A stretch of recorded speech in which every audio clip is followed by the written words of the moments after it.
Today I'm diving deep into something that we all love or hate to complain about, and that's WWE 2K's MyRISE. Specifically, how 2K25 can go from a decent mode to an absolutely legendary one. But first off, let me say that I've completed this mode a total of 3 times, and after the first 2 playthroughs, I was finished.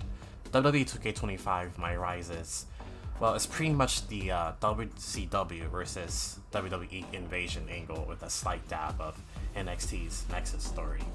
And W2K25 MyRISE tells the story of past and present NXT superstars like Kevin Owens and Bayley not feeling deserving of since being moved to the main roster. And much like NEXUS, they won it all, and that includes taking over the WWE. That's pretty much all this mode is. Sure, you have branching decisions that can lead to different outcomes, depending on the choices you make as you play through the storyline.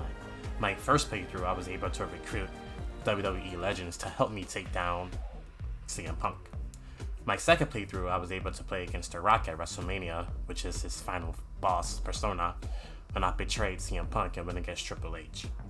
And my third playthrough, I was able to start a sub-faction, which was NWO, which was the faction that my character developed, versus WWE versus this game's faction, Mutiny, which is again former and present NXT superstars, which is the big bad faction you have to take down in this year's MyRISE.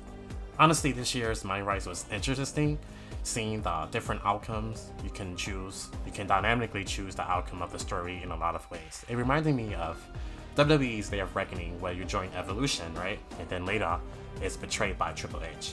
In some ways, it's WWE No Mercy, with a little subtle hints thrown in as well, such as deciding to take part in a WWE Championship tournament, but if you win or lose, you'll get branched off into a sub-story within this story. I thought that was very innovative, and it was very good to see. And WWE taking games past, homage to its past games, is actually a really good detail. MyRISE comes complete with voice acting, and for the most part, it's okay. You can tell that some of the talent was reading off the script, but it doesn't take you out of the emotion. It's very passable. Let me talk to you! About what? You might think you're a big deal with all this talk of #1 draft picks. You? So you're not a dummy after all. As I continue to play MyRISE, I just got overly boring and predictive. And I ended up skipping all of the dialogues and eyeball rolling the cutscenes. It just wasn't it for me, man, especially as I played through this mode 3 times. It just became a chore and a slog to play through. Each playthrough is about 3 to 4 hours of jam-packed full of handicap matches, tag matches, and gauntlet matches with a few backstage fights thrown in as filler. It just wasn't it for me. If I can be honest, I like WWE games to skip next year's MyRISE mode and just give us a heavily requested comeback mode, create a story. WWE Universe, which is the name I'm calling it, it can have it to where a community can create stories, upload them to the server, and we can play them through.